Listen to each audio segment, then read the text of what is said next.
Very good morning बच्चों, कैसे हो आप लोग? सब ठीक ठाक? लास्ट डे हम लोगों ने क्या पढ़ा था, याद है कुछ? एक कहानी पढ़ा था। उस कहानी में क्या था? एक साइंटिस्ट थे जिनका नाम था क्या? Hans Oersted. उन्होंने क्या डिस्कवर किया कि कोई भी कंडक्टर से करंट अगर पास करता है तो उसके चारों तरफ मैग्नेटिक फील्ड होता है। ये सुन के उनके पास कौन गुस्से से आया था? एम्पियर। उन्होंने क्या कहा कि अगर एक आदमी स्विम करता है और वो कंडक्टर उसके साथ पैरेलल है तो करंट अगर पैर से जाके निकलता है, हेड की तरफ से निकलता है, तो उस आदमी का जो लेफ्ट हैंड का पोजीशन होगा वो क्या बताएगा? वो बताएगा मैग्नेटिक फील्ड का डायरेक्शन। समझ में आया? ये सुन के नेक्स्ट कौन आया था? नेक्स्ट आया था मैक्सवेल। उन्होंने कहा कि अगर मैं एक कॉर्क ले लूं, क्या बोला उन्होंने? कि बोला कि एक कॉर्क ले लूं और कॉर्क सपोज एक कॉर्क स्क्रू ले लूं, कॉर्क स्क्रू ले लूं, उस स्क्रू का जो टॉप होता है, जैसे पेनवा है ना, यहाँ पे पेनवा कहाँ गया? पेनवा जो होता है ना, ये पेन का जैसे ये पेन है, ये पेन का ये वाला हिस्सा अगर मैं ले लूं, ठीक है, सपोज ये वाला हिस्से को बोलते हैं टॉप और ये बोलते हैं पॉइंटर। अगर हम इस ये करंट ऐसे ऐसे क्लॉकवाइज घूमेगा तो मैग्नेटिक फील्ड क्या होगा? इनवर्ड्स होगा। और अगर करंट ऐसे ऐसे आएगा तो मैग्नेटिक फील्ड क्या होगा? आउटवर्ड्स होगा। किसने कहा? ये कॉर्क स्क्रू रूल ने कहा, मैक्सवेल कॉर्क स्क्रू रूल। उसके बाद इन लोगों को गुस्से से आया, बोला कि अरे एक स्विमिंग करके बताता है, कॉर्क स्क्रू रूल करके बताता है। साइंस का जो स्टूडेंट होता है हमेशा क्या होता है? वो प्रैक्टिकल में आता है, वो प्रैक्टिकल समझना चाहता है। तो बोले कैसे? बोले अगर हम लोग एक कंडक्टर को ऐसे हाथ से पकड़ ले, हमेशा हर चीज को हाथ से राइट हैंड से ही पकड़ना चाहिए, तो उन्होंने क्या कहा कि राइट हैंड से पकड़ लेते हैं और ये जितना फिंगर्स है, कॉल फिंगर, ये क्या दे रहा है हम लोगों को? डायरेक्शन ऑफ करंट दे रहा है। तो थंब फिंगर क्या देगा? Direction of magnetic field. और अगर ये हम लोगों को मैग्नेटिक फील्ड देगा तो ये क्या देगा? करंट देगा। समझ में आया? तो बोला कि if we hold a conductor by our right hand such that the curl finger give the direction of magnetic field, then the thumb finger will give the direction of current. ठीक है? And vice versa. Vice versa मतलब if the curl finger give the direction of magnetic field then this will give the current. ये किसने कहा? Fleming's right hand rule. ठीक है? अब ये चारों साइंटिस्ट को दो दोस्त मिले। दो दोस्त कौन? वो कौन सा फिल्म का था हम लोग का? एक फिल्म देखे थे जय और वीरू, शोले का। उस फिल्म का वो जय और वीरू नहीं मिले, यहाँ पे दो साइंटिस्ट मिले, दो दोस्त थे। एक का नाम था बायोट और दूसरे का नाम था क्या? सेवर। एक का नाम था बायोट और दूसरे का नाम था सेवर। ये चारों को पकड़ लिए। बोले पकड़ के बोला ठीक है बबुआ, तुम लोग बहुत अच्छा चीज बताया। बोला क्या बताया है? तुम लोग तो बताया कि मैग्नेटिक फील्ड से करंट होता है, ठीक है, और तुम तीनों ने डायरेक्शन बताया। बोला हाँ ठीक है। अब इसका वैल्यू बताओ, इसका वैल्यू कितना है? करंट अगर कोई कंडक्टर से जाता है तो उसके चारों तरफ मैग्नेटिक फील्ड हो रहा है, उसका वैल्यू बताओ। तो हमको पता नहीं बोल के तीन साइंटिस्ट भागे। कौन कौन भागे? एक था मैक्सवेल, दूसरा था फ्लेमिंग और तीसरा कौन था? अरे एम्पियर नहीं भागा ना बाबा। मन में हम सोच रहे कि एम्पियर भागे, एम्पियर नहीं भागा, हैंस ओस्टेड भाग गया। अब पकड़ा गया कौन? एम्पियर। बोला तू बैठो। तू बैठा तो उसको बोला गया कि अगर तुम ये लो ठीक से समझेगा तो हम तुमको प्राइज देंगे। बोला क्या प्राइज देंगे? बोला प्राइज देंगे, हम लोग जो लो बनाएंगे उसके साथ तुम्हारा नाम भी जोड़ देंगे। बोला तो ठीक है, तो समझने के लिए तैयार हो गया, बैठा हो। और उन्होंने कहा कि अगर एक कंडक्टर अगर हम लोग लेते हैं, सपोज ऐसा कंडक्टर है, ये कंडक्टर है, ठीक है। बोला इस कंडक्टर से करंट अगर आ ही जाता है, कितना करंट जा रहा है? आ ही जा रहा है, और तब तो उसके चारों तरफ क्या होगा? मैग्नेटिक फील्ड होगा। बोला हाँ। बोले ये सोच लो मैग्नेटिक फील्ड का डायरेक्शन पॉइंट है। बोले कहाँ है पॉइंट? यहाँ पे बोला करंट कितना जा रहा है, आई जा रहा है। और लेंथ एलिमेंट पकड़ लिया हम, कितना पकड़े हैं, डीएल। कितना पकड़े हैं, डीएल। बोले इस डीएल लेंथ में मैग्नेटिक फील्ड, मतलब हम लोग देख रहे हैं लेंथ कितना है। और यहाँ से यहाँ का दूरी कितना है, बोला आर है।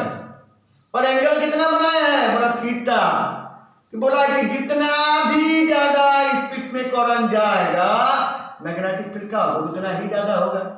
अगर करंट 1 एम्पियर गया तो मैग्नेटिक फील्ड कितना होगा, 20 एम्पियर होने से कम होगा क्या, बोला नहीं, ज्यादा होगा। यानी मैग्नेटिक फील्ड वो जो है वो डायरेक्टली प्रोपोर्शनल है किसके साथ, करंट के साथ, ठीक है ना। तो डीबी डायरेक्टली प्रोपोर्शनल टू आई लिखिए। अब क्या किया, अगर मैं डीएल एलिमेंट को बड़ा कर देता है, लेंथ एलिमेंट को बड़ा कर देता है, तो जितना ज्यादा लेंथ एलिमेंट होगा उतना ही ज्यादा ना मैग्नेटिक फील्ड होगा। तो बोला जितना ज्यादा लेंथ एलिमेंट उतना ज्यादा मैग्नेटिक फील्ड, यानी DB directly proportional to DL. समझ में आया। फिर बोला कि अगर एंगल के साथ प्रोपोर्शनल, ये सोच रहे एंगल बना है थीटा, तो बोला एंगल के साथ साइन थीटा के साथ प्रोपोर्शनल है। फटाफट प्रश्न आता है, क्वेश्चन पूछ रहा है कौन, फिर बोलता है साइन थीटा ना होगा कॉस थीटा, थोड़ा बाद में बताएंगे, पहले ये सुन ले कि साइन थीटा होता है। तो बोला हाँ साइन थीटा होता है, मान लिया, बोला हाँ मान लिया, थोड़ा बाद में बताएंगे इसका कारण क्या है। तो बोला है कि DV directly proportional to sine theta. और बोला है कि अगर डिस्टेंस दूर होगा तो मैग्नेटिक फील्ड यहाँ पे है, करंट का ये जो करंट का जो कंडक्टर यहाँ पे है, अगर मैं इसको लेके जाऊं दूर में तो मैग्नेटिक फील्ड कम होगा, क्लोज जाएंगे तो मैग्नेटिक फील्ड ज्यादा होगा। तो बोला क्या, DB directly proportional to R square. बोला नहीं, DB inversely proportional to R square. बोला ठीक है, बोला हाँ। बोला इनवर्सली प्रोपोर्शनल क्यों है, बोला नहीं ना समझे। अगर कंडक्टर यहाँ रखे और ये मैग्नेटिक फील्ड अगर हम जाकर अमेरिका में ढूंढे तो मिलेगा, बोला नहीं, क्यों नहीं मिलेगा। बोला जितना दूर जाएगा मैग्नेटिक फील्ड उतना कम होता है, और जितना क्लोज आएगा मैग्नेटिक फील्ड इतना ज्यादा होता है, इसलिए इनवर्सली प्रोपोर्शनल है। और स्क्वायर इनवर्स का रूल फॉलो करता है। बोला समझ में आ गया, ठीक है। अब इन सबको कंबाइन करो, ज्वाइन करो।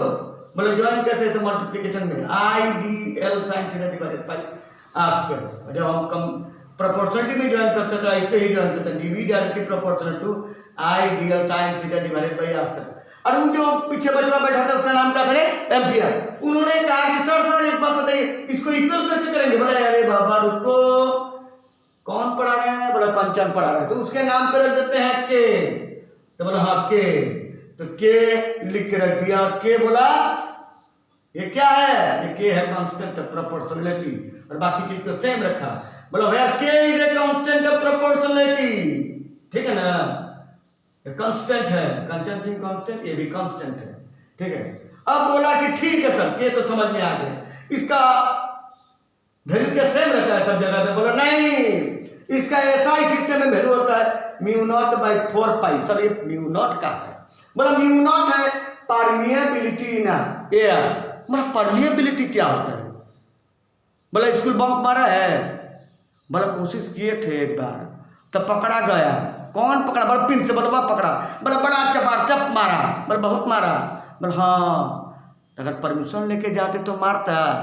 बोला नहीं, तो बंक मारने से पहले सोचना कि प्रिंसिपल का हाथ में थप्पड़ बहुत जोर से लगता है, ठीक है ना। तो इसलिए परमिशन चाहिए, कहीं भी कोई भी काम करना है तो परमिशन चाहिए। तो यहाँ जो है ये करंट जा रहा है और ये मैग्नेटिक फील्ड यहाँ पे है, यहाँ पे क्या है, हवा है, ठीक है ना, एयर है। तो ये परमिशन कौन देगा, एयर परमिशन देगा, इसलिए म्यू नॉट है। अगर यहाँ पे केरोसिन होता तो केरोसिन का मीडियम परमिशन देता, यहाँ पे अगर पेट्रोल होता तो पेट्रोल का मीडियम परमिशन देता, इसलिए यहाँ पे क्या है, एयर मीडियम है, इसलिए mu naught is equal to permeability in air, यानी परमिशन का जैसा है। और इसका वैल्यू है, फिक्स्ड वैल्यू है, कितना है 4 पाई इंटू 10⁻⁷ टेस्ला, ये मैग्नेटिक फील्ड का टेस्ला मीटर स्क्वायर पर एम्पियर। बोला ठीक है। तो हम लोग एसआई सिस्टम में क्या मिला, DV equal to mu naught by 4 pi I D sine theta by R square. बोला सीजीएस बहुत सोचा है, सीजीएस कोई गड़बड़ वाला नहीं है। बोला क्या गड़बड़ नहीं है, बोला सीजीएस में परमिशन हमेशा 1 होता है, सीजीएस में एयर में परमिशन 1 होता है, तब तो मजे का है। तो बोला क्या लिखेंगे, DV equal I D sine theta divided by R square, ठीक है। बोला ये क्या है, एसआई सिस्टम में है, और ये क्या है, सीजीएस सिस्टम में है। बोला सर बहुत अच्छा बहुत अच्छा, बहुत खुश हो गया ना। लेकिन एग्जाम में क्या पूछेगा? पूछेगा कि इसका वेक्टर फॉर्म क्या है। बोले इस सर तो हमको पता नहीं। बोला कैसे पता नहीं? तुम देखो मैं लिखवाता है कैसे वेक्टर फॉर्म। हम जानते हैं क्या, इधर dv जो है dv कितना mu naught by 4 pi I DL sine theta divided by R square है, ऐसा था, ठीक है ना। अगर मैं यहाँ पे एक आर कैप लिख दूं तो क्या लिखा मैंने? यूनिट वेक्टर लिखा। हाँ सर यूनिट वेक्टर लिखे। और ये क्या है? तब ये भी वेक्टर हो जाएगा, इधर वेक्टर तो इधर भी वेक्टर है। अभी का वेक्टर फॉर्म खत्म? नहीं नहीं अभी बाकी है रे बाबा। बोला क्या?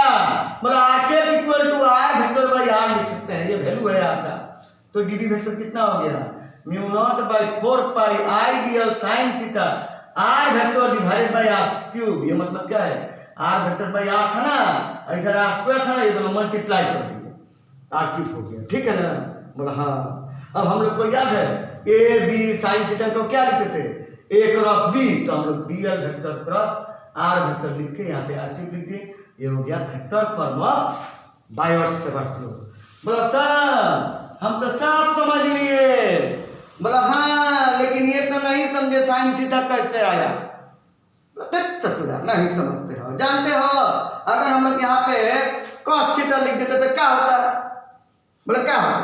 अगर तुम कॉस थीटा लिख देता तो ये अगर कॉस 0 डिग्री क्या बोलता है? बोला 1 होता है, ठीक है ना। तब मैग्नेटिक फील्ड क्या होगा? मैक्सिमम होगा। कॉस 0 डिग्री कहाँ होगा? ये इसी में हो जाएगा, होगा ना। कॉस 0 डिग्री होने से पी पॉइंट कहाँ आ जाएगा? इसमें आ जाएगा।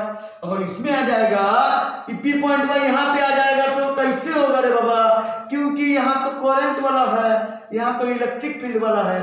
मैग्नेटिक फील्ड तो उसके चारों तरफ होता है, तब तो क्या है? कॉस नहीं होगा। बोला कॉस नहीं होगा तो कौन होगा? अगर मैं टेन थीटा लिख देता, अरे बाबा वो तो साइन और कॉस दोनों का कॉम्बिनेशन है, वो भी नहीं होगा, कोसेक भी नहीं होगा, सेक भी नहीं होगा, तो बचेगा कौन? Sine theta. क्योंकि साइन थीटा अगर साइन 0 बोलते हैं तो 0 और साइन 90 बोलते हैं तो मैक्सिमम, इसलिए ये साइन थीटा होगा। फिर से थोड़ा प्रॉब्लम है, यहाँ पे क्यों नहीं हो सकता? जानते हो ना, एक तलवार पे एक 2 तलवार है, एक मैदान में रह सकता है क्या? नहीं, एक मैदान में 2 तलवार नहीं रह सकते। इसी तरह जहाँ पे इलेक्ट्रिक फील्ड है वहां पे मैग्नेटिक फील्ड नहीं होगा, उसके चारों तरफ होगा।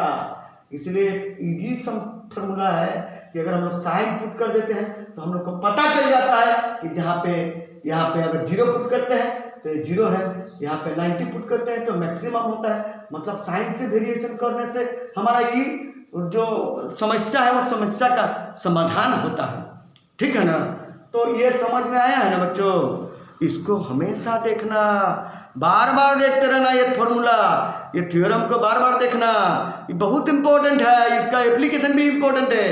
अगर हम लोग पहला बायोट-सेवर्ट लॉ अच्छा से नहीं समझे तो प्रॉब्लम होगा। इस वीडियो को बार बार देखना, मेरा चैनल को सब्सक्राइब करना, ठीक है। सब्सक्राइब करने से मैं इसका एप्लीकेशन के ऊपर भी जितना वीडियो बनाएंगे, इसके बाद जितना वीडियो बनाएंगे फटाफट आपका मोबाइलवा में आ जाएगा, तो फटाफट देख के हम लोग फटाफट फिजिक्स समझ लेंगे और फिजिक्स में मार्क हमारा ऊपर उठ जाएगा, ठीक है ना। फिजिक्स में इंटरेस्ट ग्रो करेगा। अगर फिजिक्स में इंटरेस्ट ग्रो करना है तो प्लीज़ चैनल सब्सक्राइब करो और मेरा वीडियो देखो। तब तक के लिए धन्यवाद, सब बखैर, अपना ख्याल रखना, ठीक है ना। Bye bye, see you again.